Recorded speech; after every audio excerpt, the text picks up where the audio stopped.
All right, here we go. I love that music, you know. I think I do a fantastic job there. It's got me dancing here, man.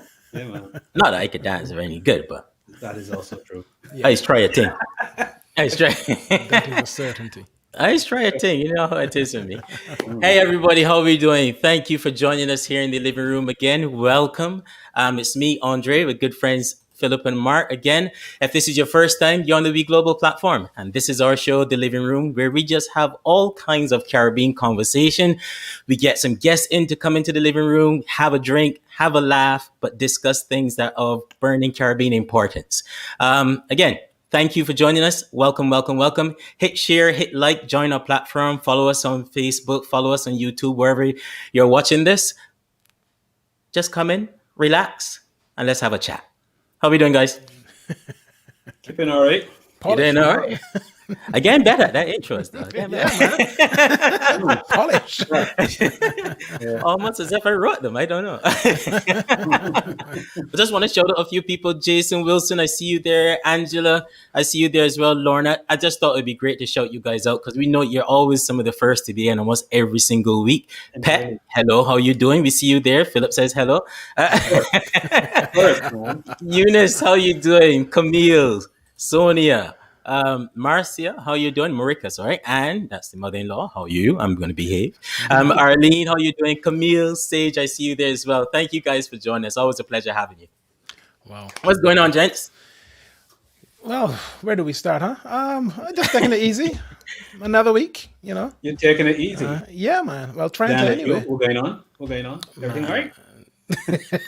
Why when this always guy ask me if everything right? Because Everything you all right. You start off with you taking it easy, then like Yeah, yeah, I yeah. taking it you easy. usually got something going on. It's almost every time you ask Mark, he said, Well, you know, I often we know have that you the, don't like winter. We know you don't like winter, right? oh, man, you know, the sun is on its way back though. The sun is on its way back. Sun is you know, coming. The sun is coming. Yeah. for sure. But yeah, good week. I had a pretty good week. Lots to catch up on around, you know, kids being at home again for another week. Again. When are your kids going back? Well, tomorrow, 18th, actually. I got to check that. I don't think they are going back, actually. I know it was up to the 18th or so, but No, kids ain't going back. The earliest happen. will be after half term, man. I think so. Mid February, if I it think so. happen at all. For sure. Yeah. But somehow in my mind, I kind of wiping out this whole term down to April. So Well- I got a feeling that's where we. I like that approach. I feel that's where we're gonna What? end up. You want to be surprised? Yeah.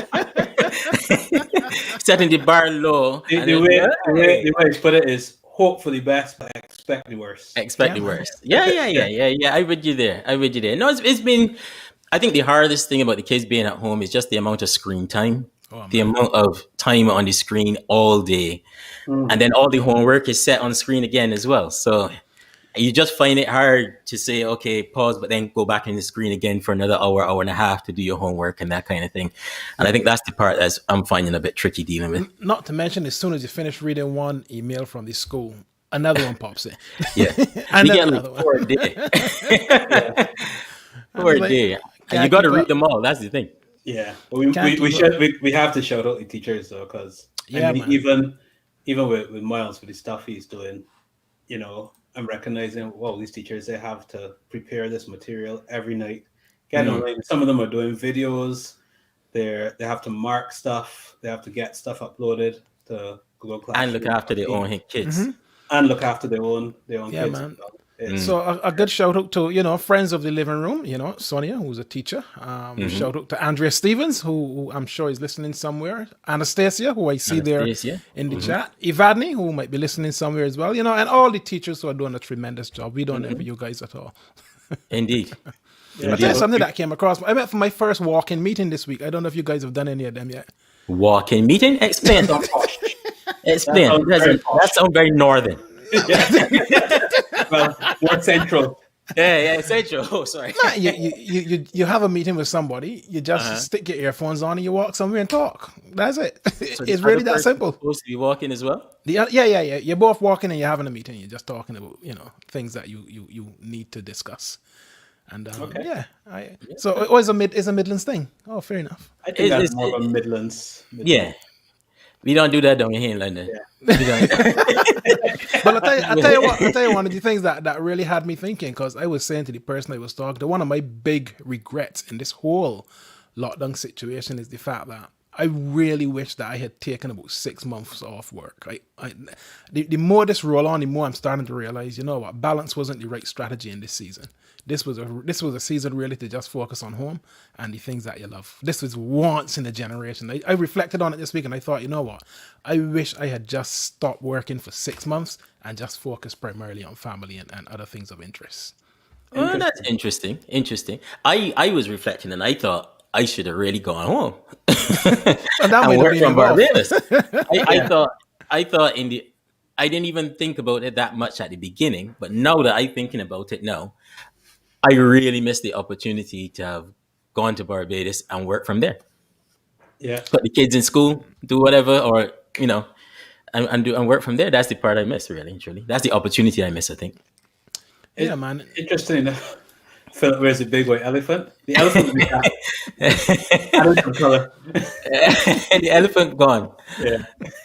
I was just saying, I was actually working on a blog post called "The End of Work-Life Balance." That maybe balance isn't the thing that we're looking for, Yeah, but really a sort of controlled convergence. I feel in that, Phil. Yeah, I feel in where that. work and life are sort of merging and blending into each other. So it's not really about finding the balance, but it's about, okay, if these become sort of one thread, how do we insert the right types of controls and boundaries Yeah, within that one thread. I like that. No, I like it. I think me and you might go have a walking meeting this week. Yeah. I would try it, man. I would try it. Weather pending. I could run in the rain, but not walk. No, I don't even like to run in the rain, man. I could run in the rain, come down, and catch me while I out running. But if the rain falling, I ain't stepping outside. You know. Lord. I- Dry weather runners. No. If it's set up, I could often go and run. And if you catch me and I out, you catch me. So be it. Yeah. The thing is to actually step outside dry as a bone, and as soon as you hit the door, 10 paces later, you're soaking wet. I can't deal with that, man. I don't like that. I got to warm up to that first. This little like rain you just get here don't really do you nothing, man. It ain't that rain, like man. this week, though. But I agree with you. I agree with that part. So you cast an eye down in the Caribbean this week? Yeah, man. I was looking around the place. I think the one thing that you're seeing now is this post-Christmas bump in COVID cases in St. Lucia and St. Vincent, Barbados. Obviously, we spoke about that. Almost right across the region, actually. We seeing that. So just hope everyone stays safe. Yeah, man. It is sad, but here it comes again. Hoping all of our Caribbean friends and family will stay safe during this season because it is tough. Yeah, for sure. really For is. sure. I hope everybody just follow the protocols and what's not. Keep yourself safe. The government's got the borders open, but y'all know me on that one already. I ain't gonna bother to go into that conversation. All these UK strains, Brazilian strains, South Africa strains, all these kind of things. But yet we still figuring, hey, we good. But hey, So- Boris is closing the borders here on Monday at 4 a.m., so that should Is he be good. closing the borders or He's is he closing the travel corridors. Travel I should say. corridors. He's not closing the borders, the travel corridors. Let's get that one correct. Because I think the journalists confused because I read an article that was so confusing. By the end of it, I was like, What we doing? so we close, Closing anything? we open, we banning. What all this mean? I think it was the most confusing thing I ever read. But that's what's going on in UK. I think everybody's confused. It's like, are we on lockdown or are we not? Yeah. So to speak. It is not uncommon to be confused by the government's approach to this whole thing, to be fair. Not at all. Not at all. It's just crazy what's going on. But anyway, we just hope everybody. Yeah, man. So Everybody listen, stays safe. who have we got in the living room this week? Well, in the living room, we got some really important people from across the region and beyond as well. We thought it was, we dealt with some other topics in the past, looking at breast cancer and different things.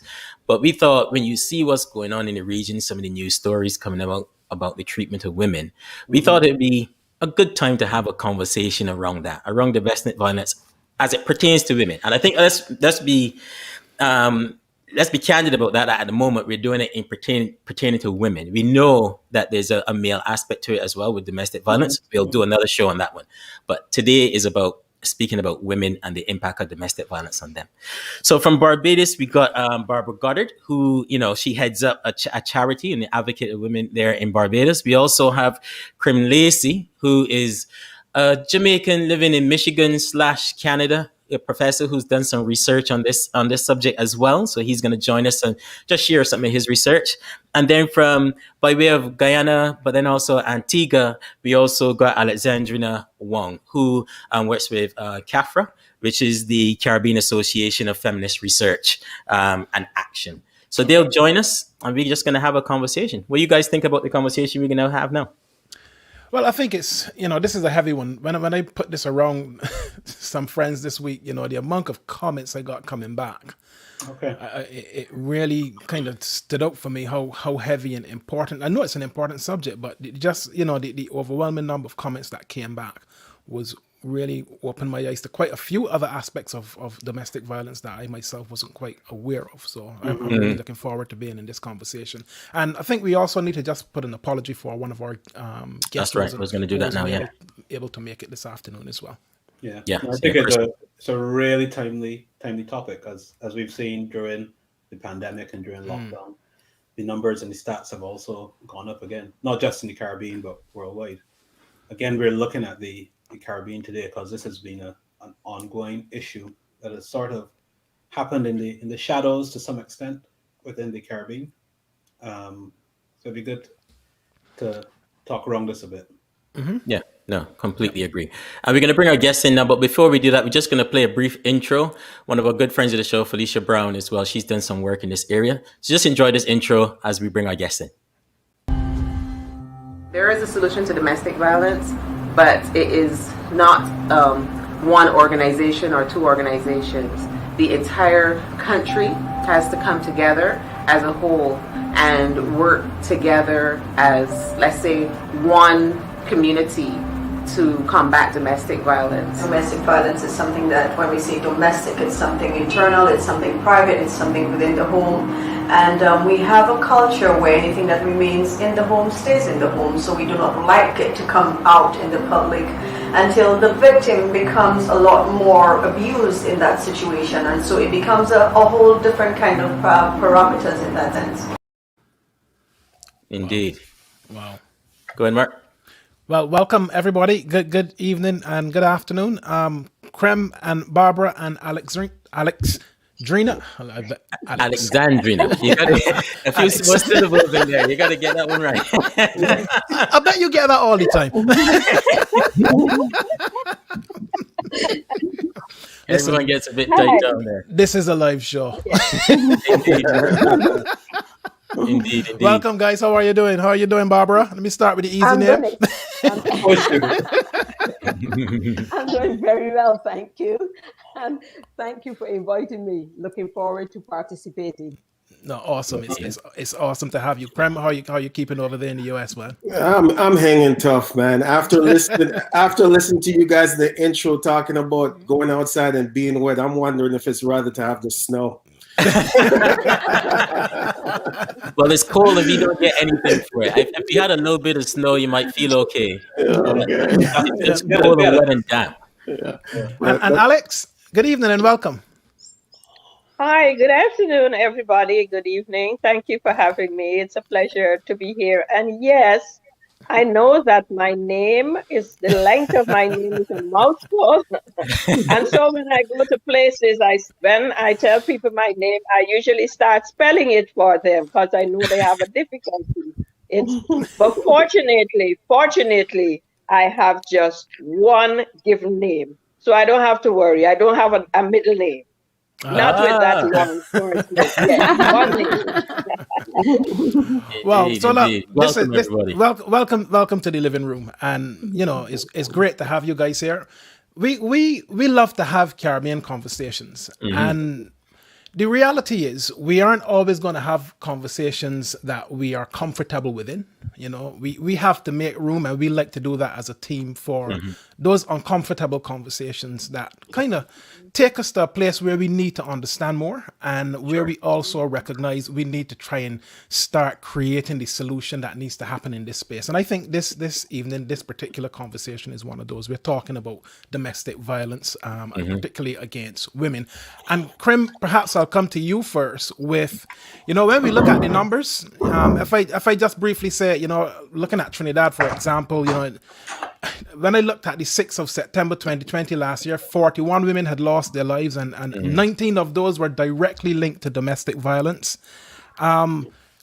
It's a problem in Barbados. The United Nations said in Jamaica that it's one of the most violent places for women to live. So across the region, we know that there is an issue. How is that spelt out in your research, and how much of an issue can you really start to help us to understand this evening? Well, I'm going to do my best to try to expound on some of the issues, but it is a major issue, and this hasn't just happened today. It's been for a long time, and I think a lot of the time people become alarmed at this when they see these extreme cases that you're talking about, that individuals are losing their lives. We're talking, in terms of health issues as well as mental health problem, but also the worst case scenario in terms of how fatal it can be. And so we're talking about, when we're looking at the stats among Caribbean populations, and worldwide, they're saying it's maybe 35% in terms of all women may experience this. And we're saying in the Caribbean, it's almost like 1 in 2 women, right? And in the United States, when you look at Black women, including Caribbean Black women, you might see the stats that's showing like maybe 4 out of 10 women. So it's very important. And as we've seen some of the measures that have been taken, and we commend some of the measures, but we're wondering if these are, we've been very active as implementing some of the measures to protect women from these things. Yeah.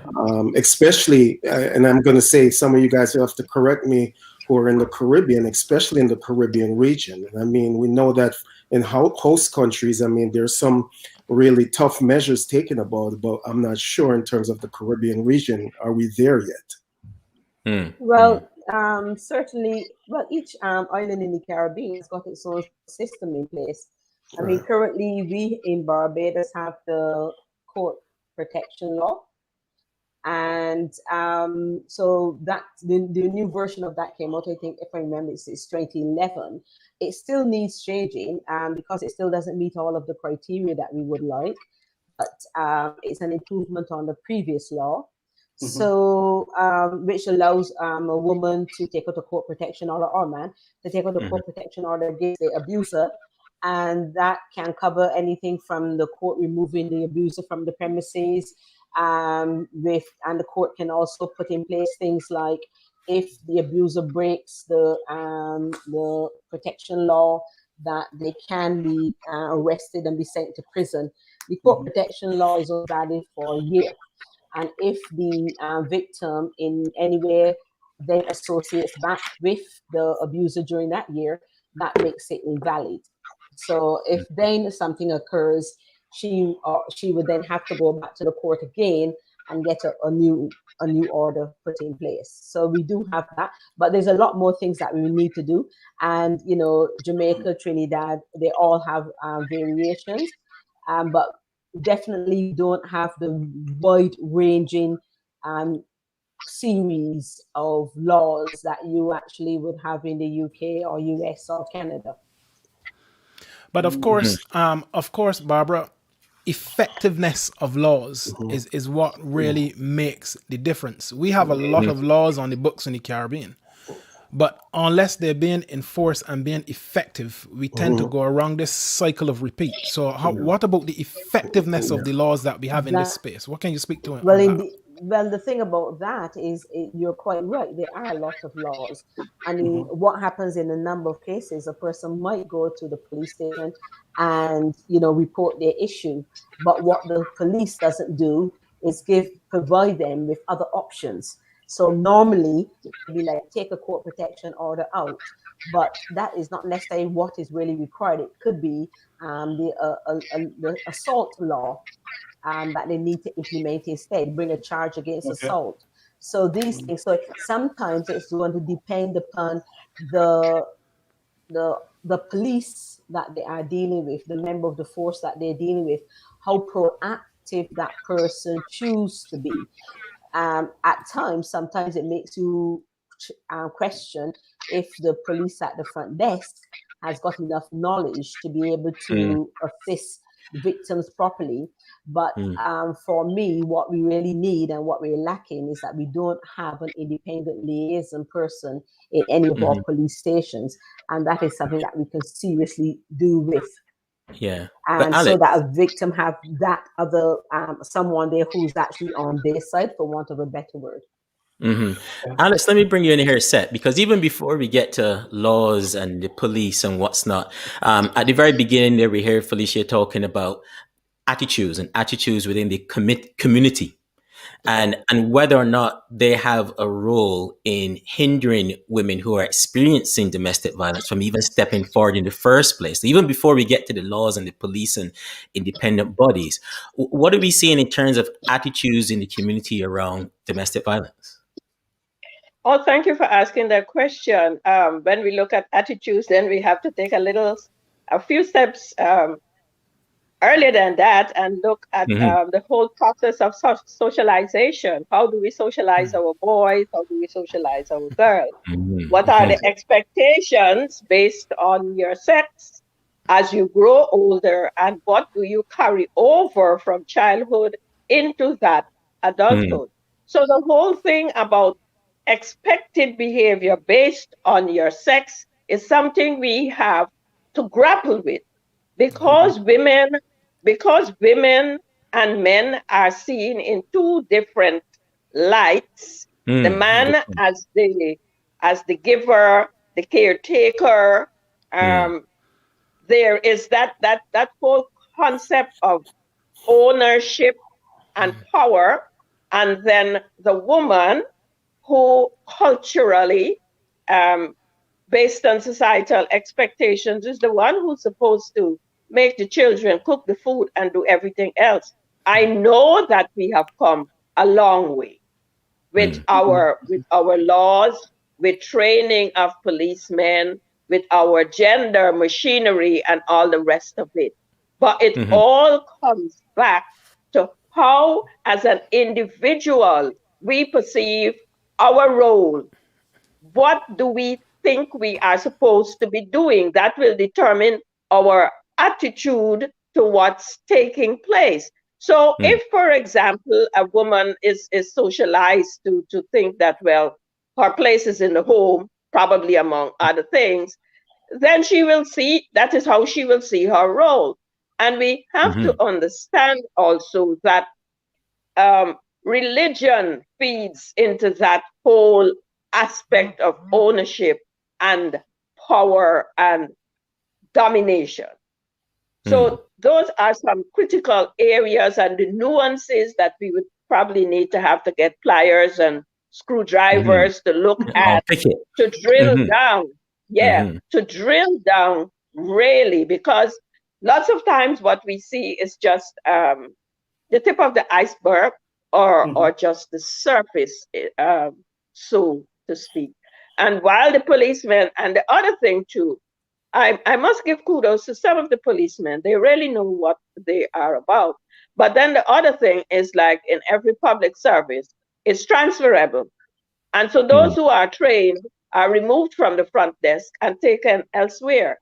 And then perhaps the one who is replacing them did not have that training and comes in with a sense of man is in charge and woman's place is at home. So regardless of all our education, our knowledge, our university, that underlying problem still exists. Just wanted to jump in there because I agree with that in terms of the socialization. Shannon said something in the comment. She said it's so normalized, but this is even going a step further and not saying it's not just normalized, it's socialized, it's really intrinsic and it's part of our culture and it's really built into our culture. where do we start? How do we unpick that? Because even if we look at some of the terms you use there about men, is men are seen as caregiver, provider, protector, and so on. And those aren't necessarily bad things, right? So how do we reframe? And I guess this is another topic we'll have to deal with what is masculinity. So on, how do we reframe that in a way that we can tackle things like domestic violence and the exploitation of girls and women? Exactly, because power, as you said, those roles depict power, and power is good. Power and authority is awesome, but it's how do we use that power and authority? Do we use it to nurture and care, or do we use it to harm? So that's where I grew up in a family where my father, for most of it, was the person who brought home the bacon, as it were, and but we had a very good family relationship. He didn't see my mom as a lesser person. As a matter of fact, he lauded her for raising up three wonderful children. So that power and authority, yes, it's very good, but we have to learn to use it in a caring and a nurturing way. But then we don't teach our boys to care and nurture. If the boy falls down, we say, "Hey, come on, you be a man, suck it up," But if the girl falls down, we run quickly to brush her up and say, "Come on, get up," and cuddle her, and yeah, those kinds of things. It's the small things, It's not so much the impact of the law and the advocacy. It's those small things. What do we tell our boys?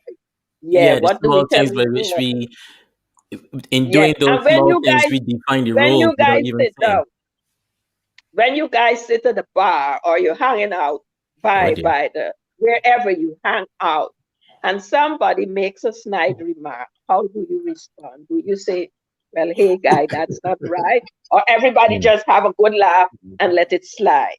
Oh, she put me on the spot now. Yeah. I don't really all right. No, to be honest, I Girls admit, too. growing The up, girls too, The girls too. Yeah. yeah, growing up, you probably would laugh. Yes, to be completely honest, that's changed a lot now that I have two girls. To be honest with you, that's completely changed and gone the other way. But growing up, yeah, admit, yeah, you laugh. You don't even think about it. You just say you're socialized to think, well, that's just how guys talk, right? And You don't easily recognize what it's reinforcing. It's No, reinforcing. you don't. I don't think growing up you understand what that's reinforcing in your mind, as in roles or gender-based roles. No. That's being reinforced as it is happening. And behaviors, yeah. And behaviors, yeah. I don't think we see the world through that lens when we're growing up. A lot of what we are exposed to is heavily shaped by the society and the experiences of our parents. And I'm sure, Krem, this is an area where you have done a lot of research around identities and particularly masculinity in societies. What have you seen in that particular area? I think first and foremost, let me elaborate on Alexandria. I know she only has one name, so I can say that, and I think she speaks to gender roles, but also we have to talk about inequality in our society, right? And this is from a structural standpoint. We look at a system that a lot of us grew up in terms of this patriarchal system and this rigid system, right? Yeah. That pretty much kind of oppressive, I shouldn't say kind of, can be oppressive to women. Yeah. And so, I mean, we've come some ways, but there's some places, or there are a lot of places that still, they gravitate towards some of the principles that surround that. That issue, right? And so in terms of even having women and be represented in certain sphere and even be treated and look at it as equal, if you don't have these kinds of, mindset about how women are viewed, it limits a lot of things that women will endure. And we've seen over the course of time, and we have to represent and acknowledge that we have some resilient women, right? Who've sacrificed so much for the family and in terms of their own lives. But the issue of masculinity brings us back to what do we define as masculine? I mean, we're Caribbean men, and there's certain things that's been ingrained in us, right? Of what's masculine, and so I think it's Mark. He talked about when we were younger, and we listen to the music, we might entertain these notions, but until the reality hits that we have a daughter. Yeah. And we wouldn't want nobody. Exactly. I can't even listen to this now. Yeah, you can't. Yeah, because you know what you do if some man do that to your daughter, you're going to knock on their door, right? You understand? And it's so maybe even they knock on the door. Yeah, exactly. And so if we can look at our children in terms of our daughters like that way, we have to be able to think about other women the same way, right?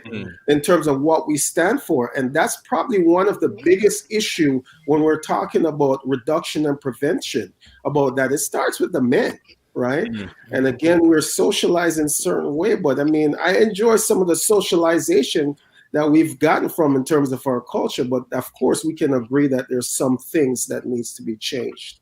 100%. But there are things that needs to be changed, but then if you're saying our socialization, you have to remember that our mothers and fathers are nurturing us in the only way that they know how, because they're following what they have learned. Right. So re-education is really important. So we really need to not only deal with the young at school, but we need to deal with the older, the adults, so that they can actually start getting the tools in place so that they can pass on the right skills and tools to their children. So, one of our viewers, our partakers, mentioned about emotional intelligence, and that's really a significant thing that is really missing. Is that we have been brought up in cultures in the Caribbean where corporal punishment and flogging at home is just the way you discipline and learn and everything connected with that. What we did not realize is that the long-term impact that it can have. And of course, at schools, the boys were beaten much more than the girls were beaten throughout. So if you are violent to a child, isn't it inevitable that some of that violence will be passed on into adulthood? And therefore, if there is no clear guidelines and boundaries and explanations and support and nurturing, how does that child separate what trying to teach it or to show it as against what is considered to be violent? Because a lot of the time it was like, okay, you did something wrong, wham, wham, wham, wham, and there was no really explanation to it. There was no nurturing after that. So you just go away, your bottom is sore, and then you just get on with it. They not stop you from repeating the process again. And so to touch on what Barbara said, I mean, we have to make the distinction between discipline, right? Discipline and punishment, right? Punishment, that's right. There's a difference between the two. I think I don't endorse anything that's going to leave any kind of emotional scars, trauma, and in terms of physical, consequences. I mean, in terms of, I think, and some of us, we may have gone through those things, and we've said, well, it didn't kill us, it made us better. But we also have to remember that some of us are more resilient than others. And there are other people, this continues to linger forever in their minds and with their lives and so forth. So certain things, you can't beat children with whether machete or planks, or you can't do that. And don't think that somehow down the line it's going to impact them or somebody else. Right? I really agree with that. I know some time ago I was having a conversation with some of my past classmates, and let's be open, we get licks at school, right? Not you though. You're a good boy. You don't even know. You don't even know what licks feel. You don't know what licks. Anyway, let's not go there. Yeah, that's true. That's true. But I remember there was a point in time where we got licks for forgetting your 3 times table, that sort of stuff. But I do think, like Barbara was saying, it's kind of the entire context of how it was done. If you were just given licks and left, right? And this is not me condoning Nick or trying to be an apologist for this this sort of discipline, but it's looking at the wider context of without an explanation and without a larger balance of love and care and reinforcement of that relationship as well. So even if I think back to my times I've been with by my parents and teachers and so on, for each of them, there was never beyond that moment this doubt of care and love. Mm. Beyond that, that said, there's still some things I noticed in me as an adult, especially when I left Barbados and moved to Europe. Right, there's still some things I notice that this type of very rigid punishment and sort of enforcement of power as a form of discipline. There was some reprogramming I had to do of my personality in terms of my self-confidence and being able to stand up and present and so on, which seemed quite normal in a Barbadian context. But once I left that environment, I had to change.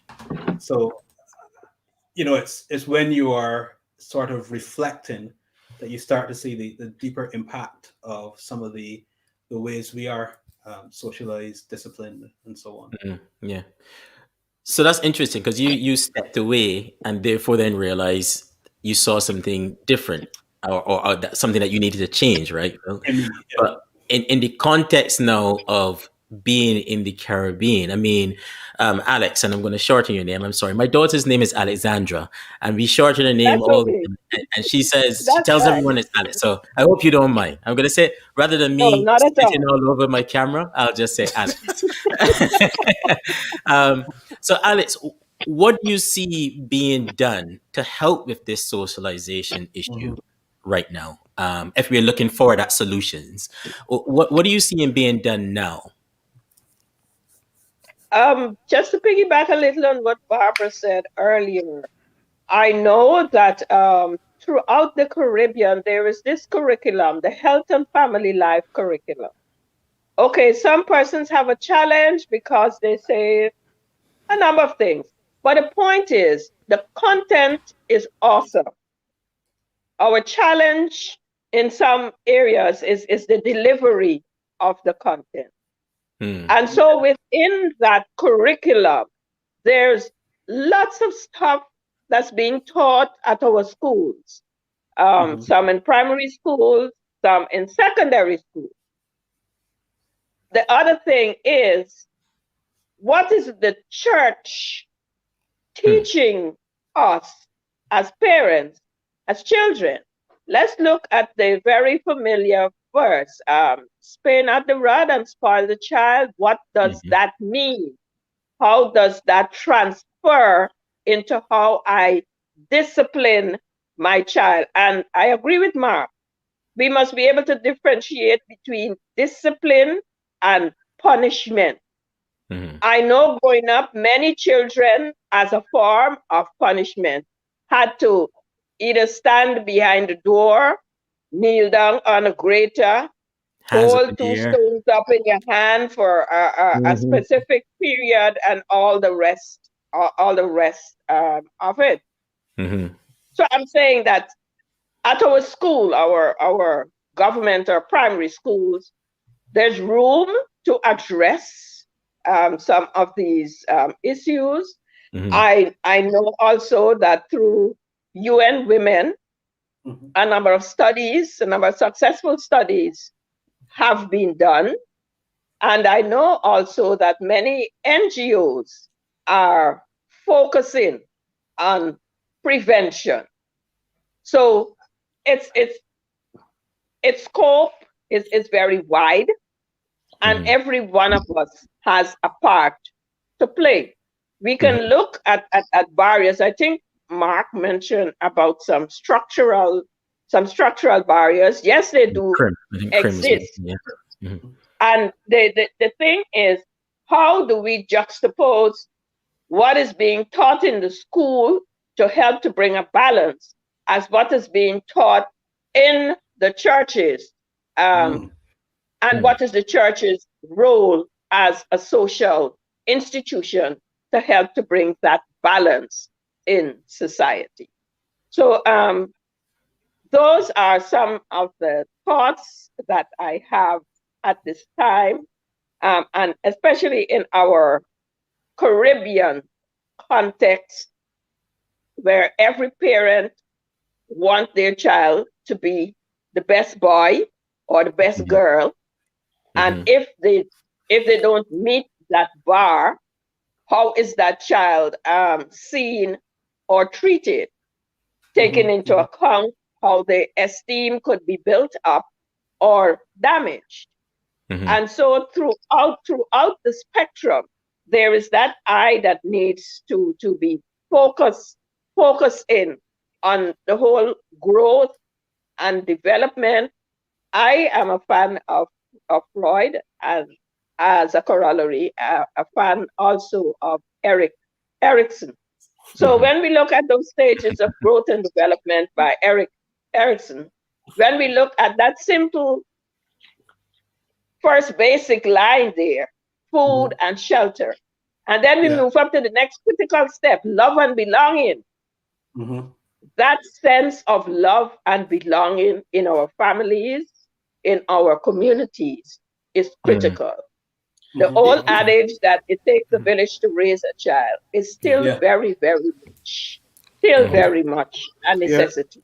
Yeah, but Alexander, I can see where you're coming from, but you talk about love and belonging. I think this is one of the things that we often wrestle with. Caribbean parents, we show love differently, right? Some would say, hey, look, I put food on your table, right? It doesn't mean I have to tell you I love you every day, right? Right. And so, some of those things, but, I think you touched on in terms of the curriculum. And, one of the things that I've argued about in terms of, as we look at violence against women, but how are these children dealing with conflict, right?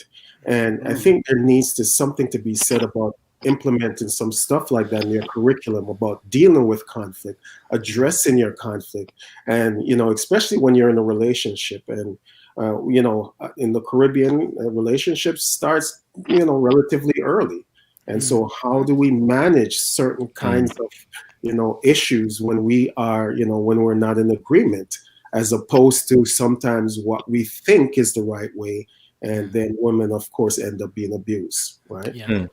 Well, look, let me, Barbara, can I come to you for a moment, because we've got a lot of context there around raising of children, the environment, some of the solutions, but we, as men, we need to have a cultural understanding of what people like you are seeing when we come and we have a conversation around domestic violence. So talk to us a little bit about the journey of what you see in terms of people who are coming to you for support. Right. I'll just refer briefly to what Alexandria has mentioned, the program that is run in a lot of schools in Barbados. And I think that after going into schools and speaking to a number of young people, I would say that sometimes the programs are there, the content is there, but the people that is actually delivering it might not be the best people to deliver it. And I think that what they have not done, they have not looked at the program and say, let me get specialist people in specifically to manage this program. And there's nothing worse than a teacher discusses sex and healthy relationships when he or she themselves don't even understand it. As a person who's dealing with domestic violence on a daily basis, I have a number of teachers who are being victims themselves. So they're having to go in and stand up in a classroom and deal with students, and they themselves have just walk out of home after being beaten up by their own husbands.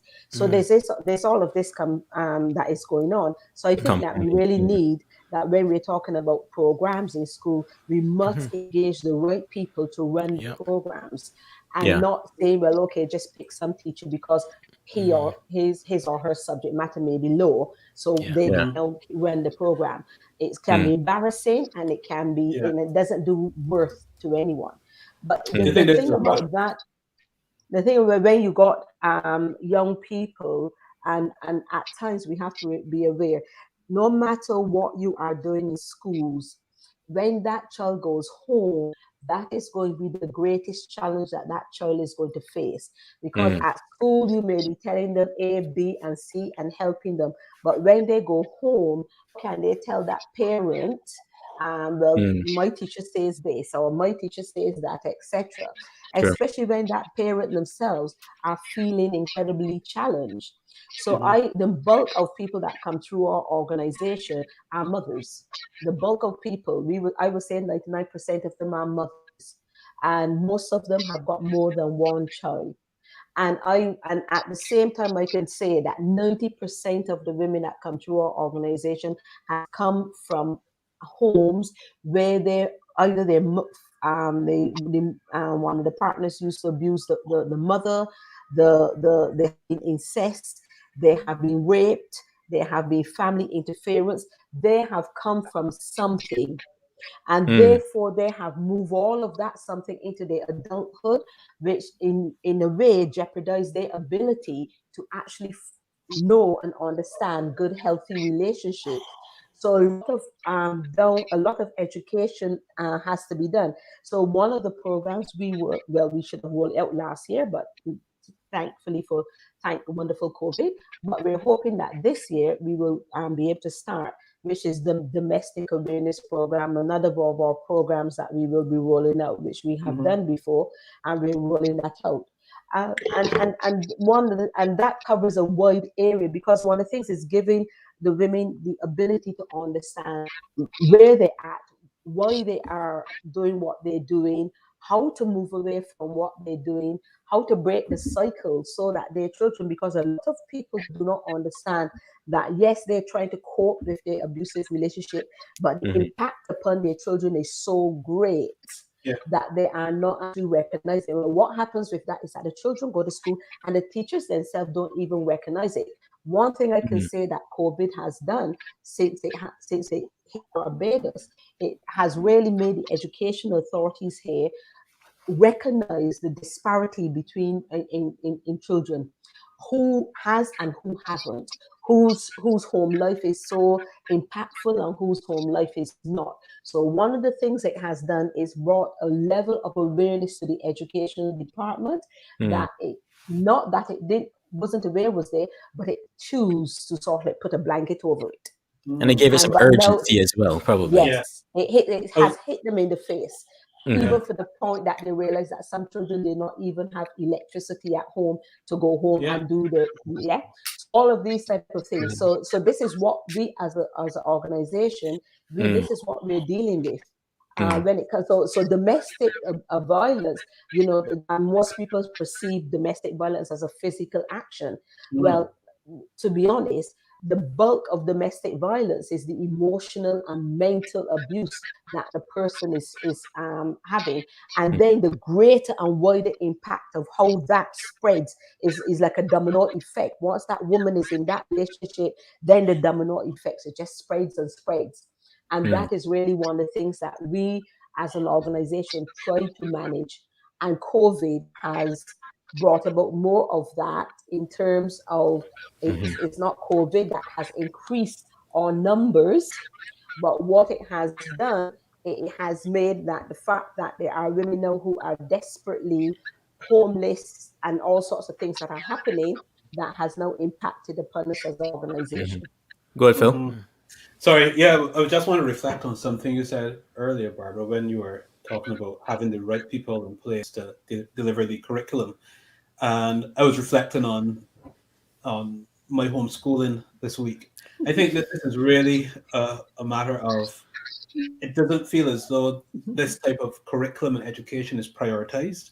The reason I was reflecting on it is my son, he's 8, and there's a curriculum called PSHE within British schools, which is personal, social, health, and economic education. So you had 4 topics to do. You had math, you had English, you had science, and then you have PSHE. And instinctively, I said, leave the PSHE to the end. We'll look at that towards the end. But then, You but don't then want to deal with that. exactly. But then I Learn to reflected on it. count. I thought, why, why does math have to be A that much priority. more? Why does it have to be the priority? And the thing is, we spent quite a bit of time on the PSHE topic, and it turned out to be the best thing he did for the day, because it was on relationships and talking about friendship. And I thought he was going to choose someone else as his best friend, but he chose one of the girls in his class as his Get in, Miles. and then he spent time talking. He said, "Okay, wait, she's your best friend." And he went on to talk about how kind she was, how generous she was, how helpful she was. And I was like, "Wow, this is actually a really significant part of his schooling, and I cannot ignore it." And I think when you come to that awareness, that this is, and even in our work lives, we recognize relationships trump a lot of our technical expertise. Yet the whole education around relationships is not prioritized within our schooling. And how do we sort of change that and provide incentives for that to be changed? Wow. If I may, Sure. Jump in, of course. I am happy. I'm happy that you had that experience with your son. That is so wonderful, because you see, the thing is, guys don't usually talk about their emotions. They don't usually express their emotions in a comfortable way, because they weren't really taught how to do that. As I think it's Mark who said, the Caribbean parent shows love by giving you your food and your shelter and your clothing and sending you to school. Too much alike, I think. and don't say, well, I love you, have a good day, bless you when you leave home, and that kind of thing. But I am extremely happy that you had that time and that conversation with your son. And I am hoping that more guys, even if their sons don't have that as a subject, that they will have that kind of conversation with their sons. Just to piggyback a little on what Barbara said about the profile of the clientele who come through and benefit from their services. Yeah. We have that clientele. We also have clientele at the upper end, the professional woman and the professional man. And the man, they both work. And he comes home and he sits in his lazy boy chair in front of the TV, and he expects his dinner to reach there, his bear to reach him there, and the newspaper if he hasn't read it for the day. And if those aren't in place, well, is licks and blows. So we have it coming from both ends of our spectrum. We have it coming from the working class, and we have it coming from the what we will call the upper echelons of society, which is saying to us basically that a university degree or being a professional does not automatically change someone into being that loving, caring person as they should be, as it were. I agree with you 100% there, because even when you look at things like our journalism in covering these type of topics in the media, I saw, I think it was in Trinidad. I want to say it was in Trinidad and Tobago, where a couple of weeks ago, either a lady was raped or murdered or something by a family member or husband. And the way how the story was written, and all of a sudden, all the issues that are quote unquote issues that this lady had were part of the story, but nothing was talked about the man. All of a sudden, well, maybe, and I don't even think. Now, am I giving them too much credit by saying I don't think they meant it? Maybe I am, so I don't want to say that. But we're blamed. We're to be blamed for, we sometimes victimize the victims. Well, that's what I mean. That's what they did in this article, and I think it goes back to what Alex was saying, is that even though you may have gone to university, assume had a level of education that would open up your mind to thinking and understanding certain things. Even from a journalistic perspective, the power of words and how you report on something. Because all of a sudden, without saying it, you're saying, well, maybe I can see why this happened to this person. Yeah. Or So maybe because that's the kind of thing that it kind of, it kind of gets into your psyche. That is really what they're doing. Maybe there was a reason why things went too far. Yeah. so It so might not be their intention, but that's what the way how the story was written went. so the question too was that does, and I hate to use this word, does culture trump in terms of your SES, right? Socioeconomic status. I hate to use the word trumpet, right? Yeah, Because I you mean, don't like that even word. you know, because even though I mean the argument is that usually the highest risk for violence is people with lower SES or Mm, socioeconomic status, which is inclusive of education, income and occupation. We There are a lot of women who are in situations that, of course, whether or not, and I mean, this is from my research, you can see that, some will mask a lot of things, even though they may be experiencing this thing. And we'd assume that they should know better, right? mm, But at the same time, even if they do make money or able to leave these kinds of volatile situations, do they control the money? Who mm, controls the money, right? And how does the system look at them, right? As opposed to in terms of the husband. So a lot of factors to consider. And again, I pose the question, does culture trump your SES, right? and It, maybe it probably doesn't. mm, But and I think it's really important that we understand when we talk about violence, domestic violence is actually quite different in my opinion, what we consider as violence. A man and a woman may be violent, i.e., you might have because someone have trod on your foot, you have gotten and decide that you're going to punch them, so you may be violent in that respect. mm, But when we talk about domestic violence, we're talking about consistently perpetrated or behavior, which comes in the form of a honeymoon period and a not honeymoon period. It's coercion, it's psychological, it's mm, verbal, it's economical, it's sexual, but it's consistent, which mm, is very, very different. So a woman in an abusive relationship, regardless of whatever is her social standing, mm, it takes approximately between 7 to 10 times before that woman will definitively leave that environment. And what mm, happens normally with your friends when you let a friend know that you are being abused, if most persons will say, believe him. That's the first thing that they will say, because they do not understand the psychology of abuse. They do not mm, understand how you have been coerced. Your mind and sense of self is totally entrapped and devalued in that. So you may be in a high powered job, so you go to work, you mm, function as a high powered executive, but when you go home, you are no longer that, because you are entrapped within that emotional binding abuse that leaves you there. And yes, there are some women, and if they are well placed in society, they might weigh up, oh gosh, well, if I leave this, I will lose all this status, etc.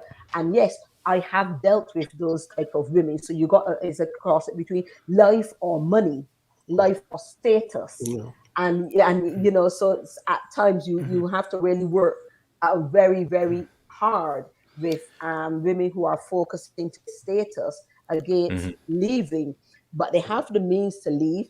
They have that, but they are caught up in, if I leave the status. While a woman at the economic level, she might stay with that man because if she leaves, she can afford to pay, example, let's say the $100 rent, because mm, she needs the 50 from him and the 50 from herself because of the job that she's paying. So she's like, mm, well, if I leave, I can't find a place that I can only pay $50 a month. So therefore I stay because I need a roof over my head. So you got a lot of things. What as a society we haven't got here is that when we have all those types of women who want to leave, we have no place that they can go. So therefore, So they are entrapped because a lot of the times their homes, their parents, brothers, and siblings are living in crowded environments themselves. yeah. So they can't leave and go with their two children into that Yeah. crowded environment because there's no space. So So we, listen, let me put something in here because as part of the research for the show, a lot of what you are saying there, Barbara, about breaking the cycle is so important. And one of the things that really caught my imagination in terms of the power in which it was delivered and the message in it was this. I just want to play this for you.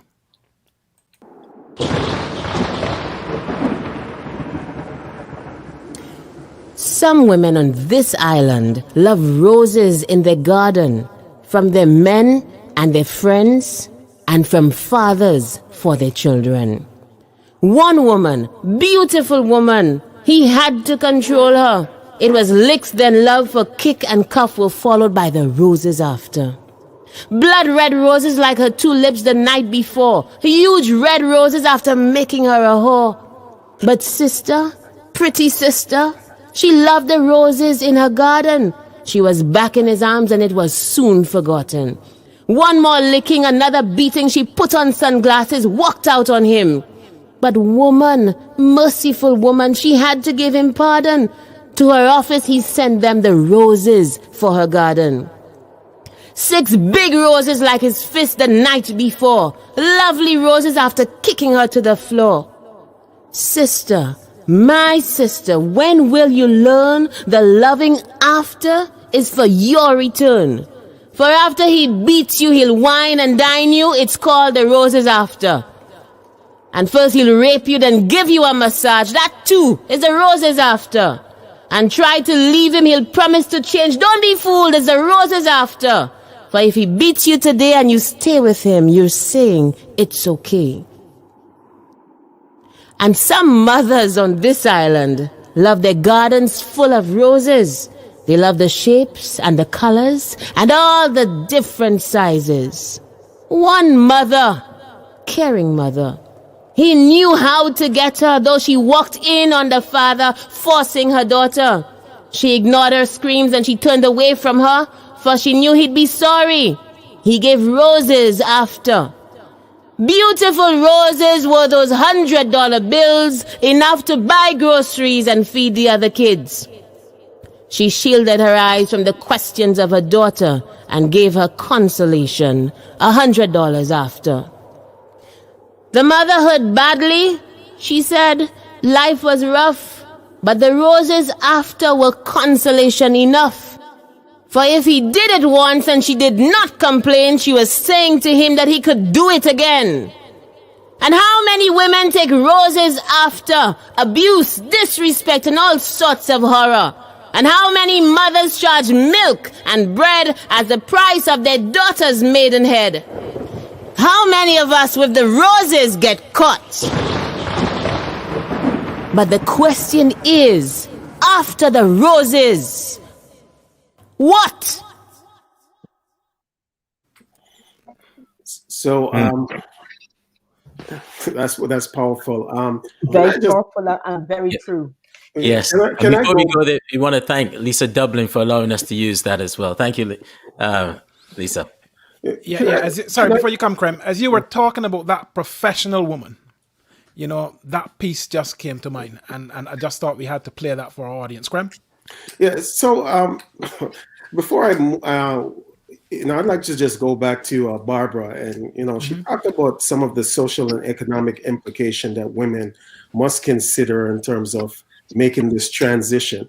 And she mentions that they multiple times before they leave. Some stay away if they do for 30 days, but just imagine multiple times what can happen to you during that period, right? And so ideally, we say that it's women to leave, but okay, the bigger question is, what about those who are facing issues with the threat of violence after they leave? Right, and that's a big important step. And another question that should be raised is that yes, ideally, we know that they should leave this relationship, but do we have the systems and the resources in place to support women. And we're not talking about the family, but from a system standpoint, to assist women in terms of leaving. I mean, there's some who are very concerned about in terms of their health and well-being for family who have tried to leave and they ended up either dead or hurt in some ways, right? So that's another question. We don't have it. And we must say that when a woman is given a violent relationship, it's the most challenging time. And that's the time when that woman is going to need the most support and the most planning. So for us, when we have a lady who wants to leave a relationship, we then put a secure planning in place with her and help her through that process. Unfortunately, an abuser, when he feels that he's no longer, he's losing control, will turn the most deadly then. So in that period of transition, so say for instance, the woman has gone into the violence is such that she will go into, or we have one safe house in Barbados, and that she's given space in the safe house. Now she can stay there for 3 months. Sometimes that can be extended. What we do not have is a transition house. So when she comes out of that safe house, where does she go? So we don't actually have the next stage in place. And that's one of the things as an organization that we want to put in place. That, you know, that we want to raise the funds to put in place, because we do not have that. And that is really missing. And I would say I can say it's very common throughout the Caribbean. That is to have a transition house is a very common thing, or lack of having transition house. I know in the wider world that they have various types of places, etc. But we sometimes it's economics, sometimes it's resources, sometimes it is that the governments do actually understand the full impact of what domestic abuse does to citizens. So it and sometimes I feel it pays lip service to the issue. Yeah. Gina, I saw that question that you had before that about if we were taught about it. But Alex, I wanted to bring you in here because I think what Barbara is mentioning there is really important. But me as a friend, if I'm seeing someone going through what they're going through, whether it's extremely violent or not as violent, perhaps it might be more verbal abuse and whatnot, what can I do? How can I support them? What should I do? You know. That's a part of our public education and awareness plan that we have in place. There are a couple of things you can do as a friend. You can ask them simply, how are you feeling today? You know, if you're two persons that you hang out together, you can simply say, oh, well, we haven't gone out for a while. Would you like to talk about what's happening in your life? There are a couple of ways that as a friend we can approach and try to get that person to see what is happening. But the whole issue of entrapment is different for every person. It takes a while for them to accept that something wrong is happening in their lives. And it takes a while longer for them to actually come out of that relationship through a number of steps of which Barbara is quite familiar. You can also ask them if, would you like me to accompany you to somebody that we can talk about anything that's bothering you? And the thing is that we need to be consistent. If we feel as a friend that something is wrong, if we know as a friend something is wrong, don't just do a one-off. You know, you keep saying to your friend, whatever it is, I am here for you, I can help you. The challenge we have, some one of you guys spoke about it, is victim blaming. You do not go to your friend from a judgmental perspective to say that, oh, you are a working woman, you have no right to stay with him under these conditions and stuff like that. You don't say things like that. That's a big turnoff. So you use the non-judgmental approach, a little bit of motivation and persuasion to get them to see what's happening. And when they see what's happening, then you can talk over how they would like to deal with the situation. Many times, we tend to like rush in and say, well, look, this is what you have to do. This is no. We ask persons, what help can I give you at this point in time? That is very critical. And like I said, don't let it be just a one-off. You continue, because if it's your friend, you want to see them stay alive and well, but in a sensible approach. We I like also the know message of about continuity the and consistency. Stockholm syndrome. The Stockholm syndrome is very real because this person will see their perpetrator as their savior. A young lady said to me once, Miss Wang, you don't know. He was the first person that held my hand to cross the street. He was the first person that opened the car door for me. So, you know, these are the things that we have to deal with as service providers, because I'm sitting there and like, well, he is beating the hell out of you every day. But because he can open the car door for you, you decide you're going to stay with him. And that is how he shows that he loves you. So it's a playing field where there lots of things are happening. But coming back to the friend, you stick with the friend and you prod and you probe gently in a non-judgmental way. Yeah. I like your message of consistency, and if it's a true friend that you love, even though you may be getting, daggers thrown at you, as you said, they're giving you all the reasons why you don't understand, but you still persist if you recognize that they're in a bad situation. I like that. That's really important. But also, the other thing to remember that sometimes when we are bringing issues to our friends is that they themselves don't even recognize that they are in an abusive relationship. Their level of awareness, because he doesn't hit me, and many of people say that he doesn't hit me, so therefore it's not an abusive relationship because it's defined as domestic violence, and that word violence by its wording or its definition Something for people's physical. mind is a Yeah. physical action. Yeah. But abusive is still violence. Verbal abusive is still violence. So Yes. and so at times when you recognize that your friend is in an abusive relationship, they themselves are not recognizing.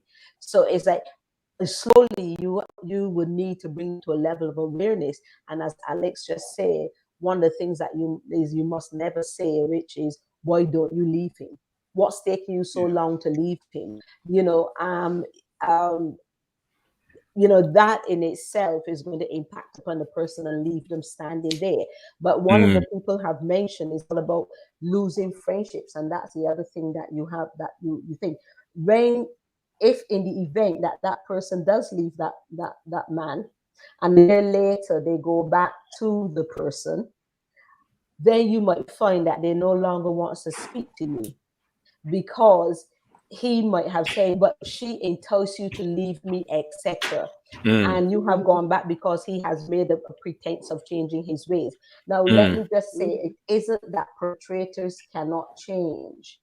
You can't change a perpetrator. A perpetrator has got to be changed themselves. Has got to be decided that they, because we as an organization deals with perpetrators.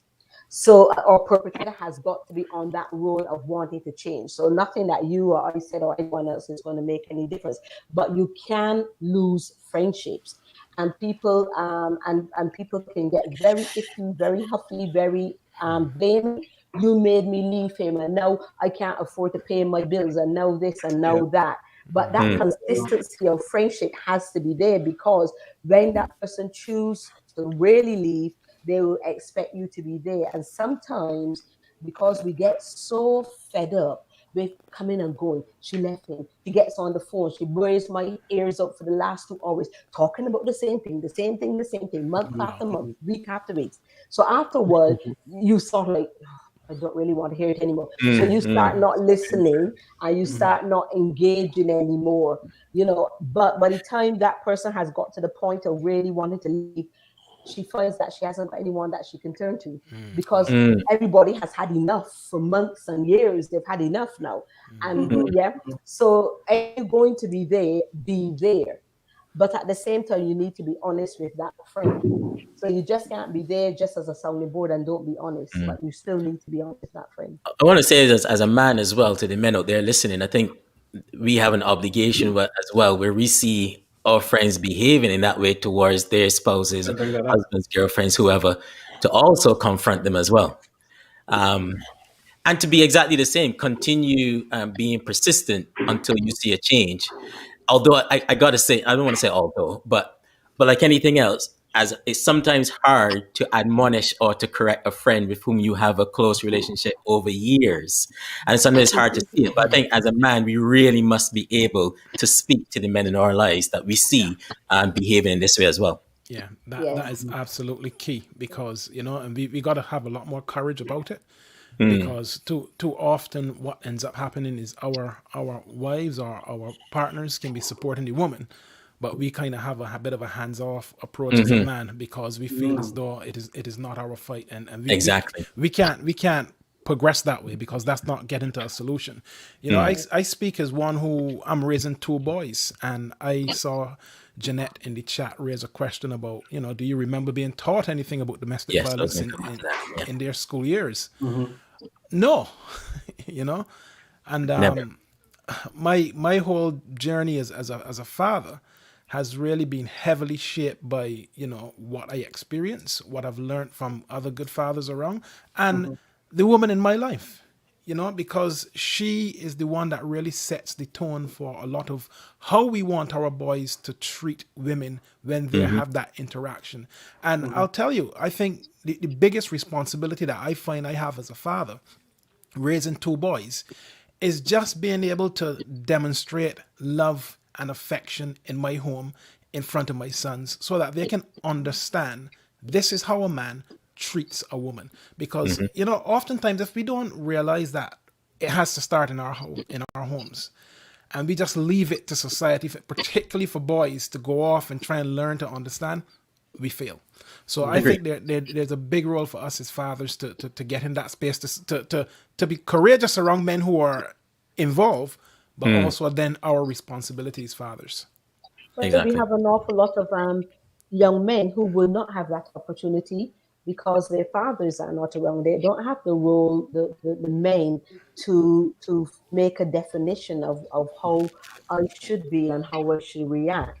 Mm, And in many instances, yes, the child is suffering because a true north of his or her own, Yeah. because the mother might be separated, or the mother might not, the father might not even have wanted or be part of the whole process. One of the things that we have to do, which as an organization, when we are dealing with women, is that you have to guide them in the terms of saying definitive things like, listen, do not have another man entering your house again with your children. You have to be that direct because the mm, children is so used to the coming and going. You're like, listen, you've got to draw the line now. Yeah. No mm, more. Yeah, Mm. you want you might feel the need for sex, but find someplace else to do it. But don't bring another man into that house again. Okay. Yeah, mm, not at this So- time. They've had too many. They've seen mm, too much. And let's face it. When we are talking about the Caribbean, we are talking about a lot of time of overcrowding situations, Yeah. and therefore what children are exposed to, and that's the reality that you're facing, is that what children are exposing to in close overcrowding environments is another issue that mm, has to be dealt with. So at times what they have learned, what they have seen, is mm, impacting on how they are going out into the wider world. mm, So we, the adults, and one of the things that I constantly push is that we have got to work with adults. We have got to get them to understand because they are passing down their behaviors Yes. And we can talk about it being culturally, or we can talk about it being anything. Mm. But when you are observing on a daily basis the women that you are interacting with who comes through our organization and the lifestyles that they are leading, and we know that, over a course of a year, we are dealing with a huge amount of women, you're like, hold on a minute, this is a real big situation. This is big. It isn't small. And when although we talk about the numbers when it comes to domestic violence, at times for us as an organization, our numbers is not so much as growing proportionally, but what we are facing is the complexities of the issues with regarding to the people who are coming through us. So instead of just saying, well, okay, we're going to counsel someone and support them, you got to find the A to Z. It isn't just saying, I think because counseling is one of the things that is a dominant area of what we do, but we need to put in place an A to Z, because they are coming at us from with so many other different issues. And it's important to realize that people say, oh, so must get counseling, she must get counseling. But I'm telling you, when you are someone who has in a domestic abuse situation, you have children, you have no money, you haven't got a job, but you're in this situation, don't talk about counseling. Counseling is going to come way down the line, because one of the first things is that you have to deal with is, are these children being fed? Are they being looked after? Yeah. And you have to think about that before you even think about counseling the mother, because you now have to think about, okay, these kids, they have to go to school, they have to be fed. What is happening? How is it impacting upon these little kids who are now going to school? Yeah. Yeah. And then you have all the issues. Well, if you're not working, how are you going to feed those kids? If you're not working, how do I get your mindset into another state? So, we use counseling so loosely, because you will find that here people talk about, this body must have counseling, that body must have counseling. But really, sometimes by the time I finish as an organization, as time we finish, it's like, where's the counseling? Because there's so many other things that are majorly important. Till you get to a woman to that stage of something, then the counseling could then kicks in. Got it. I just wanted to jump in there on some things you said, Barbara. Going back, you talked about, some young men don't have that opportunity to have a male figure, well, i.e. a father in their life and so on. I know there was some time ago, there was a paper that I commented on, because the paper did point out that the issue for Black criminality, especially among men, is the absent father. There's that caricature presented for Black communities of the absent father, and I challenge that a bit, because I felt as though it's we've somehow disempowered community, and we said it at the up front about the village raising the child. But as our society has advanced or has gone to another stage, we've disempowered community. We've disempowered the relationship between of sort of the community leaders and their impact and responsibility on the influence that they can have on children within that community as well. I also want to come back to church, because I know we've talked about it a bit, and church could present that form of community, and I know it has. We grew up in church. I'm a Christian and constantly reflecting on my faith, and church can provide that community where boys and girls, if they don't have an adult or male figure, father figure, they could find it within that community. And church is a challenging one, as Alex had pointed out, because church can either be an extension of society, a subculture of society, an influence on society, or absent from society as well. You can have those different perspectives, and especially when church is absent from society or a subculture of society, there is that chance for a lot of maybe abuse to happen underneath the radar. Mm. But the other one is also the influence on society.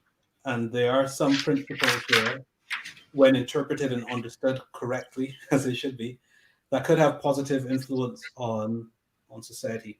But anyway, all that to say, how do we start to bring back community as a real part of um, society? Because I think it is lacking. It is starting to degrade Well, it across the is. country. But Yeah. one of the things that you could say is that community and domestic abuse, community works. I think the whole concept of community works extremely well. Mhm. But when it comes to domestic abuse, I will say that is rare. Possibly community that I have seen can be incredibly damaging. One of the things Okay. is that we find that people do not speak up is that they do not want to be the center of gossip in their community. So that Mm. fear stays them, and so therefore they don't engage because of the so-called friend becomes so-called gossiper, and therefore Yeah. things just spread. Hmm. And when you are in small environments, um, however it is you want to perceive it, that people are feel well, okay, people are gossiping about me. I am already challenged in what I'm doing, and then someone else is gossiping me. The emotional added impact upon that is really devastating. So people tend to clam up, and hence people like us who are not part of anything, people will pick up the phone and ring us first. Mm. Now, in relation to the Yeah. church, Hmm. yeah, the church can play a significant point. I mean, community and church, everybody can play a significant point. Hmm. True. What has happened and what can be is that it's important that the people in the church who are willing to help are not the judgmental ones who are willing to help. And Hmm. it's not that the so called whoever it is in authority want to then do things or say things like, you're married, you can't leave your husband, you have to stay with Yeah. him, go back and do that. So you have those. So I think when it comes to the church, I think it has to be very clear where Mhm. they see themselves in relation to understanding what domestic violence is, and when True. it comes to a relation falling apart, when it comes to potential separation, when it comes to all of the, I think it's really important that the people in the church have a separate, i.e., not the whole church and every Tom, Dick, and Harry, Mary, and Jane knows Yeah. that Yeah. Pam has been abused, but significant people in the church then take it upon themselves to help her through the process. It will be the same thing in the community if the Mm. community leaders or people who feel that they are the leaders are people who are non-judgmental Yeah. and who are willing to um, to care for the victims. And yes, regardless of when we talk about, and that's really someone just brought something that's really significant to my attention. There is that when we are talking about domestic abuse and women, that women against women. And one of the most significant parts that of domestic abuse that we tend to forget is the disabled as the disabled people within our community.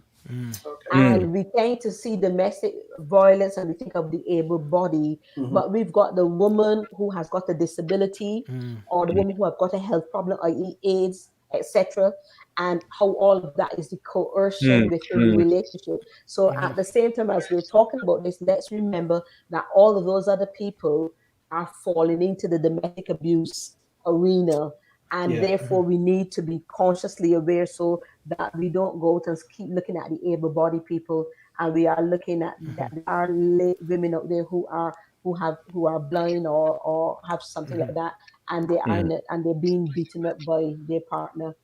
Agree. And so let's think about the disabled as a separate people. They have to be brought into Hmm. this whole arena also. And if Okay. you going to think about the community and you think about somewhere as small as Barbados and you have AIDS and you being in a domestic abuse situation, there is no way that anybody wants the community to know. Yeah. So when we talk about community, it isn't that community doesn't support and help, or it's in that community is not vital, but we have to be very clear on the role within the community and whether those people that are willing to help in the community are truly helping in a wholesome way or holistic way, or they're just looking to be, Okay. Yeah. to be Yeah. negative. Yeah. Mark? Yeah, that's some really powerful reflections. No, I was going to ask Krem because there are quite a few pieces there that we've just touched on around community, the support mechanism, and the role of the charities. All of that is a framework, and frameworks generally tend to lead you to some kind of successful strategy at the governmental level. And I wonder what you have seen again by way of research in terms of what do these strategies look like across the Caribbean. I will be honest. These are, I'm at different stages of my research, and these are, and that's the next stage that I intend to approach. And some of the things that Barbara and Alexandra has been talking about, those are, of course, enlightening to me and educational for me. Because even though I do comment on several intervention and preventive measure, in one of my articles, these are some of the things that I kind of grew up observing, and you've touched on some of these things, right? I'm not, I visit the Caribbean kind of occasionally, right? I watch a lot of Caribbean TV. Last night I was up watching a lot of Caribbean TV, but I am not there to see really what's going on. Yeah. I mean, you and I, we're pretty much in host countries where, for the most part, I mean, I'm not saying it's perfect. And these are some of the things that, when we talk about even intervention and preventive measure, we wrestle with other things. We wrestle with the issue of whether these are culturally appropriate and relevant, right? The relevancy of these kinds of measures taken. And so to be lumped in this one box, that's going to pretty much be relevant to Caribbean women as well as the other population. It's not really fair. And so these are some of the gaps that we're seeing, right? And so even though we have organizations in maybe in London, maybe in Toronto, and even in New York that deals with domestic violence, and even within our own Caribbean culture or population, right? Some of these organizations may need some of assistance with some of these things, just as we said. Like, I mean, Barbara can attest to this, that there's some things that she's seen that, hey, we're dealing with them, but we're still not that effective. And so we're still kind of figuring out what my contribution is from a research standpoint. I'm trying to still kind of enlighten and find appropriate data to shed more light on these things. And, as you can see in one of my articles, I'm trying to look at it or even bring in a lot of the information across the Caribbean diaspora to see whether some commonalities and similarities, right? Yeah. Because I've seen it's somewhat, there's some gaps and there's, disconnect in a lot of things. And so I'm trying to bring it together to see where we can go there. And so for, meeting Barbara and Alexandra, this is definitely a resource because first and foremost, I'm a man, right? And I'm doing work on women, right? And so I'm trying, I can't say I know it all, what it is like to be a woman in that situation. So I rely on people who not only experience it, but people who understand really in terms of from a gender standpoint, what needs to be done and so forth. So, so again, it's not perfect. There's a lot of work to be done. And, I think Barbara, is, doing some stuff in Barbados, but I'm sure she's lacking a lot of things in terms of resources and maybe the support, right? And I'm sure that's also, I think the bigger islands, they may have some things available, but it's not complete and it's not, you have one organization. How does that affect in terms of a whole population, right? How can you, reach a whole population? And then we're looking at these major islands, but what about all the other small islands as well? Yeah. Who face some of these things that we don't talk about them enough and there's no research really, right? No. So there's something's got to be done in terms of to connect the Caribbean itself Yeah. right? And then make a uniform Not approach. much research. Yeah, Well, well, we don't do many surveys in the Caribbean.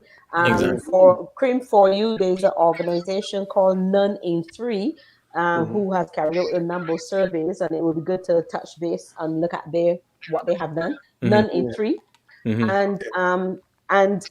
but when it comes to, I mean, the thing is, as I say, we've got a safe house, one safe house in Barbados. We've got various organizations that and dealing with working in domestic violence, the arena, but we are not. After saying that, Barbados is not too bad. As in comparison, you can go to one of the other islands and it's even worse. Yeah. Yeah. Mhm. So some islands don't even have a safe house. So it's like, Yeah. where do you go? There's no way to escape to, no matter how bad the situation gets. Yeah. Mm. So Trinidad, a larger island, has got safe houses, but look at the level of their domestic violence is such. But they have a greater number of women being killed in the domestic violence situation. Yeah. So all of these things are here, yes, and we need resources, and resources are people also. Resources is money, resources is building. But I think in all of the Caribbean, what we need is greater commitment from our governments, Yeah. Right. to And I was, see domestic Mm. abuse as Largely, yeah. something that is really on the agenda and never gets off the agenda. The same yes. way that doing all the other things that you're doing, that becomes an important factor, because domestic abuse, from the time it starts, will move. It's a bit like like the water. It will spread, or the fire. It will spread Mm. itself right across every single aspect of life, and Yeah. every single ministry within every single government Yeah. will be impacted by domestic violence. Indeed. And I and wanted to, and we want them to understand that first, and once they understand it, they can see how vital it is to make it part of their structure. exactly. And I wanted to bring in Alex on that point, actually, because Alex, your organization, CAFRA, is regional. So I'm just Yes. wondering, how are you finding the organization of your members and your affiliate organizations across the region? How are they finding it, being able to pressure their respective governments? And even if you take it a step higher, how are you as a Caribbean organization able to pressure, say, like CARICOM, to ensure that this remains on the agenda and that real work and effective measures are put in place? Excellent, excellent question. So we can start from CARICOM. My organization does sit on CARICOM, and there are a number of draft policies that CARICOM has sent out, Hmm. some of which have been accepted and implemented by some countries. Mm. One that we're looking at currently is the sexual harassment bill. A number of countries are reviewing them and will be taking them to cabinet soon. Mm. Um, Reaching across the country, we have, excuse me, we have groups where we talk to each other on a regular basis. So, for example, if somebody from St. Vincent is in Antigua and meets up with domestic violence or a gender based violence situation, and they don't have many or any close relatives here, I can reach out in my group to somebody from St. Vincent and say, well, look, this is the case. Who else do you have in Antigua from St. Vincent that can render some assistance? Mm. And so that is the way we work across the region. And we have found it to be very effective. What my organization has also done through successful grant writing on a project we call strengthening relationships between NGOs and the formal health system. We have Mm. been able to establish what we call a group of friendly providers who will offer different levels and types of services to our clients, either on a pro bono basis or on a reduced cost Mm. basis. So the services that we don't have, we can link our clients to those other services. For example, food banks became very, very necessary with the oncoming of COVID. So there are many places that we could have referred our clients for regular food supplies for themselves and for their children as well.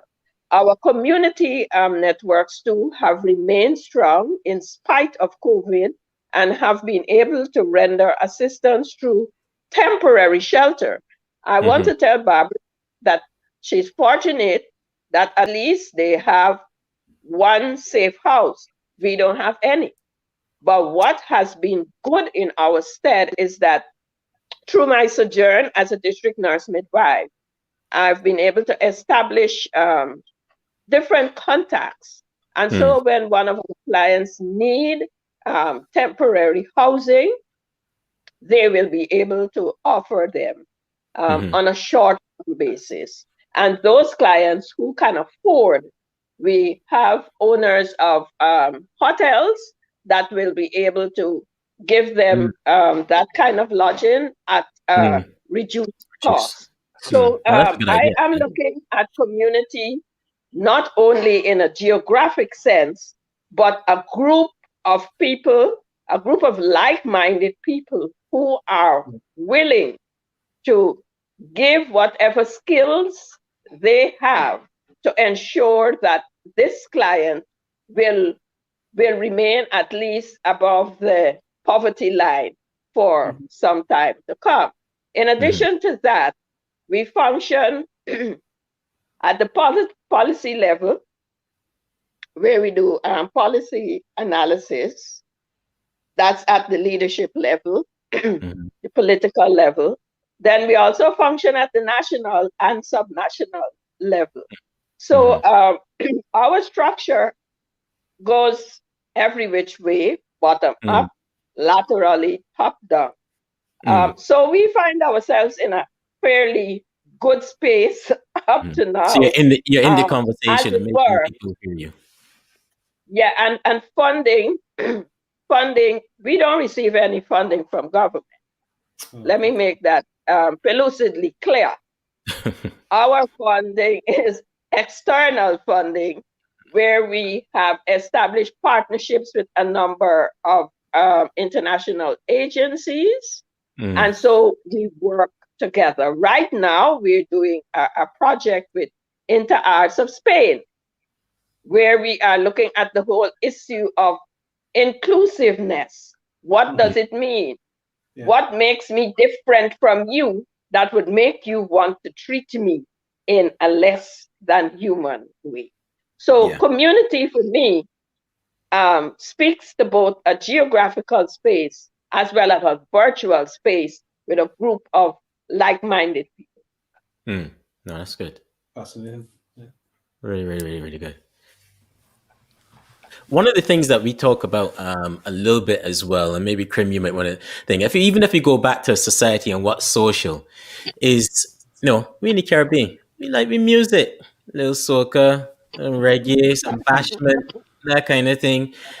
But music don't necessarily help when it comes to this subject, really. It more reinforces some of the things that we talk about, right? I just wondering, Krim, what are your thoughts on the way we write? Phil, I know you can got some stuff on that.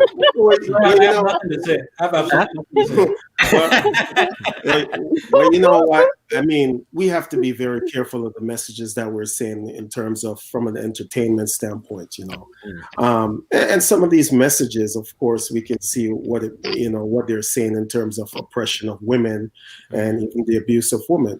But even though I'm gonna look at some of those issues, I'm going to have to, for lack of a better word, big up some of those artists who at least even from a reggae music standpoint, who bring some of these issues to light, right? The abusing women. I mean, I've listened to music, Tyrus Riley, he talks about them, how we beat them and we treat them, right? And then we look at even most recently, Romaine Virgo, who talks about, how you're abusing and, hurt these young girls. You know, that's an issue we still have to address in the Caribbean, the incest stuff, right? People in the household and how they're doing these things, and of other artists who bring these things to light. The fact of the matter is, it doesn't seem to be, and we need more people like those who are advocating or sending these positive messages. Yeah. And you know, I mean, some of the things that we're given airplay to is utterly not as important as these things. But again, what we focus on, what we should be focused on, we're not. And so, yeah, I think, you know, we should encourage these individuals, particularly even men, who are singing these things and speak out about these things. So you know, yes, the message is there in some of our music, but we also have to acknowledge some of those people who've actually bring some of those issues to light that needs to be addressed, right? Interesting point. So yeah, I definitely agree. We have to highlight and, as you said, big up those who actually speak out and sing out against abuse and the sexualization and mis-socialization of women. But this is an area, and Andre and Mark will be smiling because I know he's always talking about this. This is an area where we cannot afford balance. It's not, yeah, we can have a balanced message. No, I really want to see our Caribbean music evolve to a new stage. I love the music, I love the rhythm and the beat, but too often for me, a lot of the stuff that's making it to the airwaves, a lot of the stuff that's winning the party, that's being requested constantly. When you look at the lyrics, and what I do this exercise with my group is I just take the lyrics and I read them out as though it was a poem. If I read that out to you, we okay with this? Are we really okay with this? And I really want to see that change, because I do think one of the terms that was used was normalized. I do think it helps to normalize the way women are viewed and treated in society. Agree. Because coming through the music, it's but not to add to you, Phil. Not just what's requested and what's played, but it's what's rewarded. Yes, what's rewarded. That's you know, what I meant. Yeah. When you look at all of the, if you take soca, I can't really speak much for the reggae scene, but when you look at the competitions across the region and look at what's winning, apart from the one that, you know, social commentary ones, when you move beyond that, what's winning quite often, and what's being rewarded, you know. And I think when you dig a little bit further into who is rewarding, you know, you have the same governments who, on the other hand, would want you to be pushing for, you know, the beautiful work that Barbara and Alex are doing. But on the other hand, over here, they're happy to reward, you know, violence against women through song. And that just feels like that's wrong. That's not right. We need to do something about that. Every time we talk about, I'm not sure that. Go on, Barbara. I'm not sure at times that sometimes people are even consciously aware of the lyrics. They don't make the connection. Because sometimes I'm sitting on a ZR and I'm so in tune with what I'm, you know, where it is I'm heading and things like that. And then all of a sudden I will hear something, you know, and then I start actually consciously listening. I'm like, what did I just hear? And, you know, and it's just like, did he just say what I think he just said? You know, and of course I then have to listen to the tune. I'm like, holy Toledo. You know, I mean, there have been times when I have said to the guys, you know, can you just change that one and you know, till I get off, you know, and put on something else different. And of course, you know, they'll do it. Yeah, you know, they might huff and puff and things like that, but they'll change it. But sometimes you hear that other people will say oh yes, you know, I'm glad that you said that. It's like, hold on a minute, I got on and you were already on the van. Why didn't you say anything? But you know, it's just like, you know, there's this thing of you know, don't walk in the boat and things like that, and people feel a bit embarrassed or self-conscious about saying things. But yes, sometimes the lyrics, and then, you know, on the ZR itself would be young kids, and you're like, wow, hold on a minute, but you're hearing a 4-year-old and a 5-year-old, and it's like, this is a bit much. Exactly. And but at the same time, you say to yourself, you know what, maybe that child is not really taking it on, or then till you hear that the child is singing, you're like, holy Toledo. So yeah, but I think there's Thank you guys so much for joining us on this conversation. I think it was one we definitely needed to have, and I've learned a lot. And, Mhm. along with all the work that yourselves, like Alex and Barbara, you're doing, and Krem, the research that you're doing as well. And as you say, there is a gap in research, so we definitely do need that to inform policy and stuff going forward. But I think it's been a really good conversation, and from the comments I see all through people watching on YouTube, on Facebook as well, and the questions that were coming in and comments as well, I can see it was one that was, very much appreciated. So I just want to say thank you guys for joining us. But Kramer, if we start with you, any final word you want to leave with the region on this subject? Well, we have to understand and we have to reinforce that this is a public health issue. Yeah. This is a pervasive problem, right? And so, we have to, and I think it starts at when we talk about the upper head, the government, a lot of these things in terms of being active and recognizing these things, right? And, of course, definitely I'm going to promote it. Of course, there's added research needs to be done. And I'm saying that we need to, especially across the region, and these kinds of research, they need to be in terms of, be more collaborative and to use same kind of things so that we can establish some kind of uniform measures or as well as even intervention measures for the Caribbean itself or among Caribbean people. And I'm going to continue to engage in this research.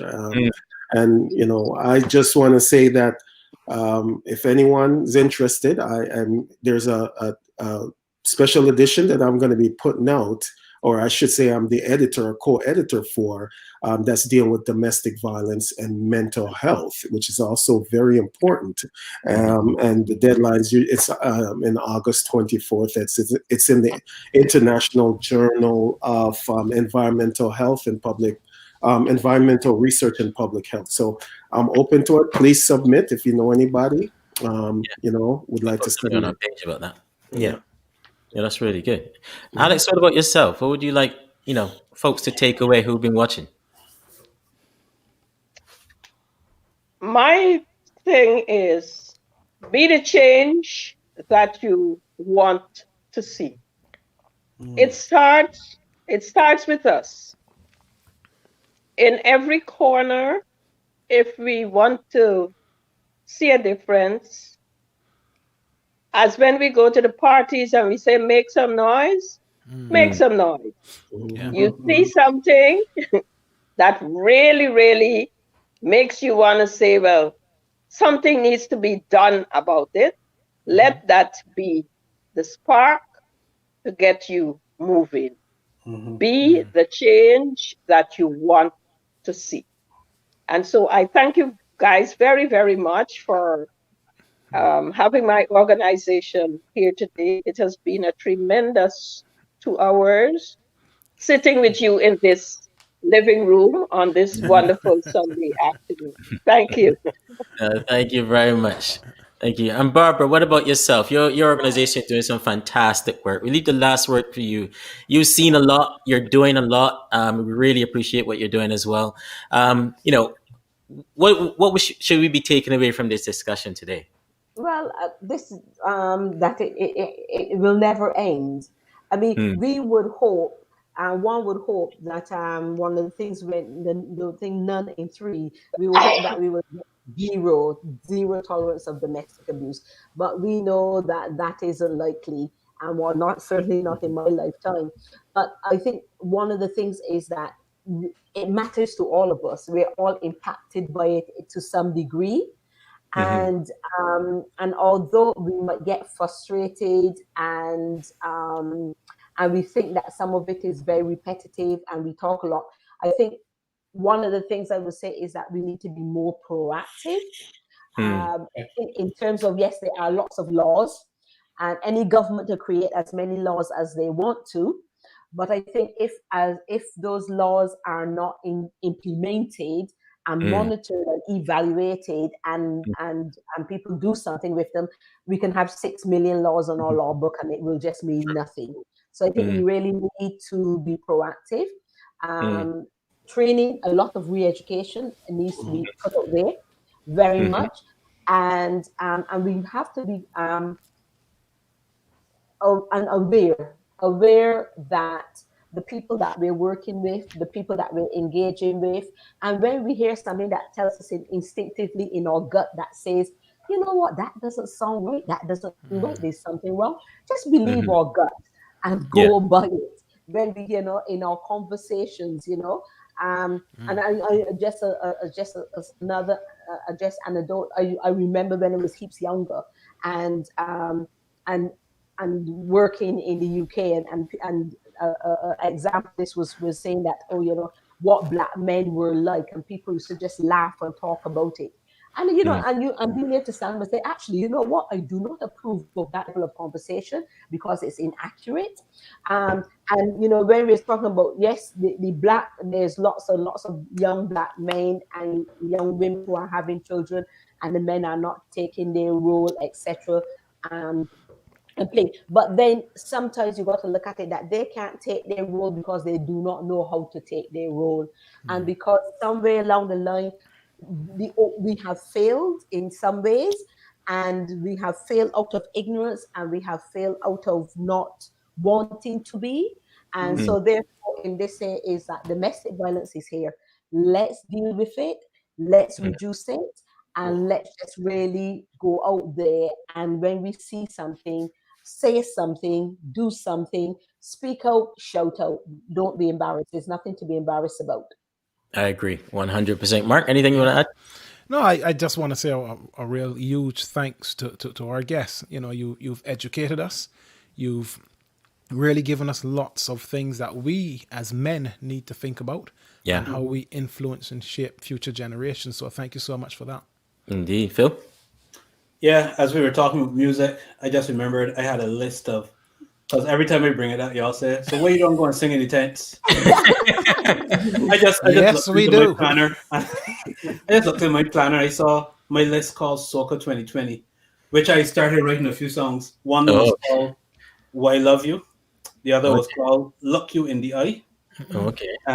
Drawing the Line. And the favorite title I have there is Don't Look Back. So look up for me. We will. Yeah.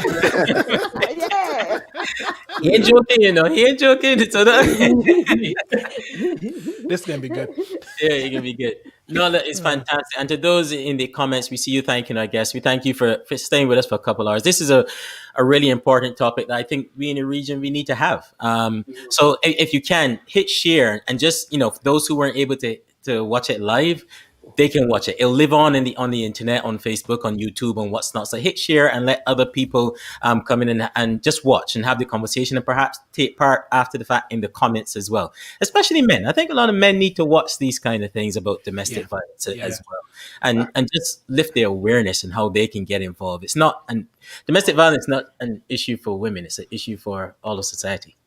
You know what I mean? And I think we got to stop talking about it as if when we say domestic violence, it's an issue for women. And I saw someone comment there before that men are abused as well. Indeed. And we did see at the very beginning that today's subject was looking at women in domestic violence, but we will come back at some point with that same conversation around men as well, who experience domestic violence. But guys, thank you so much for joining us. I really, really appreciate it. Let me finish by saying again, I commend you guys. I mean, this lockdown that we're in, you guys have found some constructive way in terms of utilizing your time and reaching the whole space. Thank you so much. And it's not only on this topic, I'm sure you'll have other topics, and I think it's very informative. I appreciate you guys that you invited me on this. Hopefully I was able to contribute as much as I could. And I hope to see and speak to you guys after. That'd be fantastic. I was just going to add there that we don't take it for granted that you guys come, No. At sometimes really short notice and with no introduction, you've not met us before, but I really appreciate that. No, so thank you so much, guys. Indeed. Thank you so much for taking the time for coming, guys. We really appreciate it. Okay, take care. Thank you. Thanks. Bye-bye. Good conversation, guys. Yeah. Really needed conversation. Learned a lot there. Yeah, absolutely. Yeah. I feel as though we've felt as though it's still sort of the tip of the iceberg, as they say. There's a lot more to understand there. Yeah. I love some of the stuff around community, especially what Barbara brought out there, that I have to go and reflect on as well. Because that's my sort of topic. Yeah, yeah. I think our point is a really interesting one, and the role of community, particularly when you're living in a culture of silence, you know, Yeah. it can be really compounded. And I think the thing that I've been really thinking about throughout the show is, you know, how much support this whole area and the non-governmental organizations really need from governments across the region. Because if you think about it, this is an issue that has been compounded by COVID. So this is an issue that will get worse.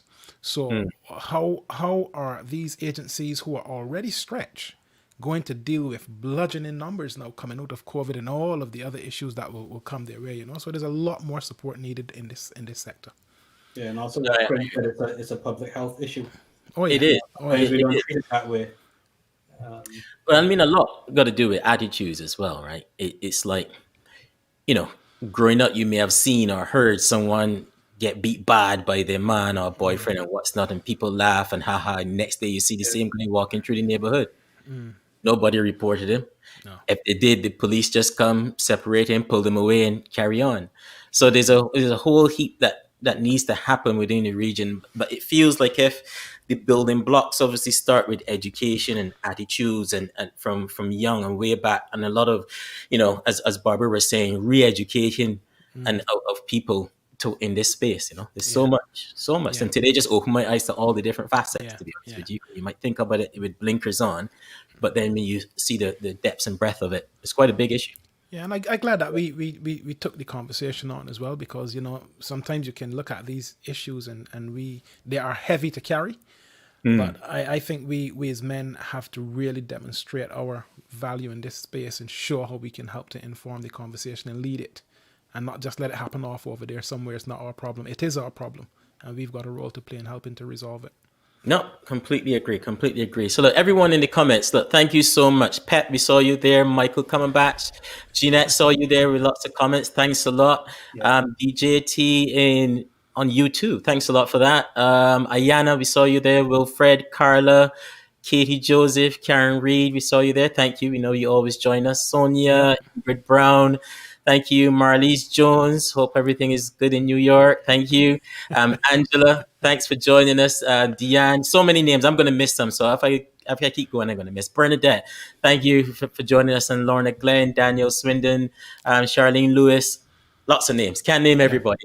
But as Philip was saying about don't take it for granted that people join, we don't take it for granted that you join us on Sunday evenings or Sunday afternoons, depending on where you are. So thank you so much for joining us on this episode of The Living Room. We hope to see you again next time. And you don't want to miss it. No, of course not. Yeah, that. So the man going singing in Trinity Carnival or what? It would appear so. Yeah.